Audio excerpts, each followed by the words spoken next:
wellness.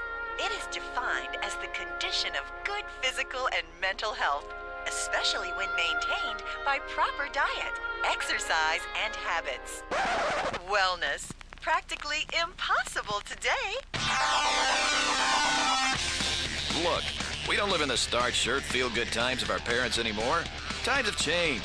What used to be 3 square meals a day and plenty of fresh air is now a stop at the convenience store for a donut. Or maybe it's a double mocha with whip and a muffin. Either way, let's face it, wellness today is a myth, right? Not so fast. Wellness, even today, is possible. Tens of thousands of people all over the world have found it. The key to attaining wellness? Realizing the roadblocks that keep wellness out of our reach. Roadblock number 1, the snack food industry. That's right, the snack food industry. And don't be fooled, it is an industry. The food scientists and chemists who create our packaged foods are out to provide us with snacks that are healthy and good for us, right? Well, not necessarily. According to a columnist for Food Processing magazine, when taste and nutrition collide, taste always wins. So if nutrition isn't their main concern, what is? Can you say profits? The snack food industry alone racked up $50 billion in sales last year. Remember the old commercial, you can't eat just one? Guess what? They were right. It's what I call trigger food eating. You can't eat just one.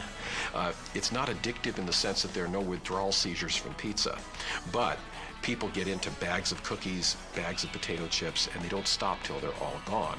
And they're not hungry. They're eating for craving, for other psychological reasons. Roadblock number 2, the diet industry. Low fat. No fat. High protein. Cabbage soup. So, vegan. A fat. South Beach the Fat Flush Plan to live. No grain diet. Sugar Buster. Protein Power. 3-day diet. Sunday all-you-can-eat diet. You could search over 10 million diet hits on Google. You could read all 29,091 books on Amazon.com. And you would come to the same conclusion. Confusion. And who wins? The publishers, the manufacturers, and the marketers. Why? Because they will tell you anything to sell you everything. Well, the main reason that diets fail is that they may promise something which doesn't really happen. It's usually a magic formula or secret that you can do some little trick like eliminate all sugars, eliminate all fats, and keep eating the way you always have been. So you can have your cake and eat it too. Roadblock number 3, the restaurant industry. I know this hurts, but it's true. Think about it. When was the last time you noticed your plate? It's not a plate, it's a platter. Portion sizes have been expanding. In restaurants in the United States, people want to take home a doggy bag. You may have only paid $6 for dinner, but you want a big portion. If you got a small portion, you wouldn't be satisfied. You'd go to another restaurant. So this constant competition for quantities of food at low cost, and the cheapest way to make food is to add more hidden fat and sugar, is really driving this obesity epidemic. Roadblock number 4, the fashion industry. Beauty, glamour, romantic date hair, tight abs, and a firm butt. It's what we all want, right?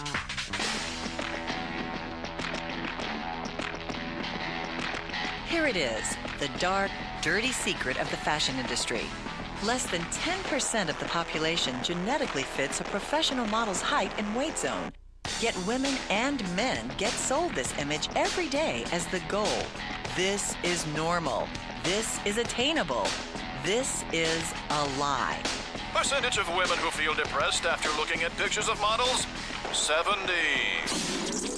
And roadblock number 5, society. Society? That's right. Think about it. We live in a quick-fix, liposuction world.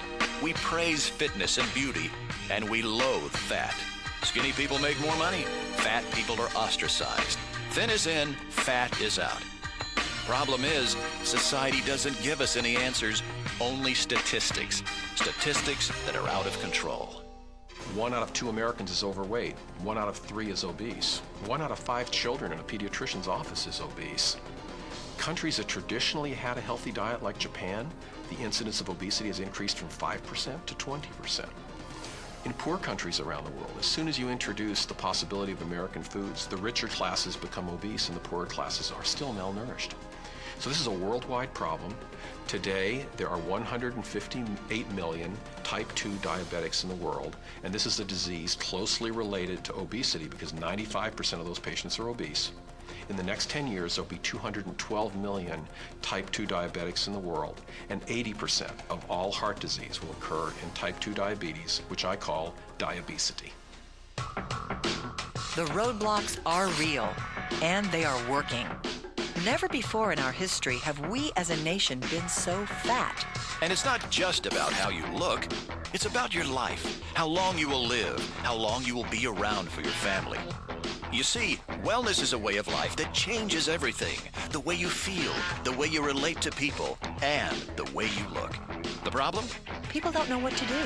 They're so overwhelmed, they don't think there's an answer. But there is. Tens of thousands of people all over the globe have found it. You can too. We call it the Wellness Solution.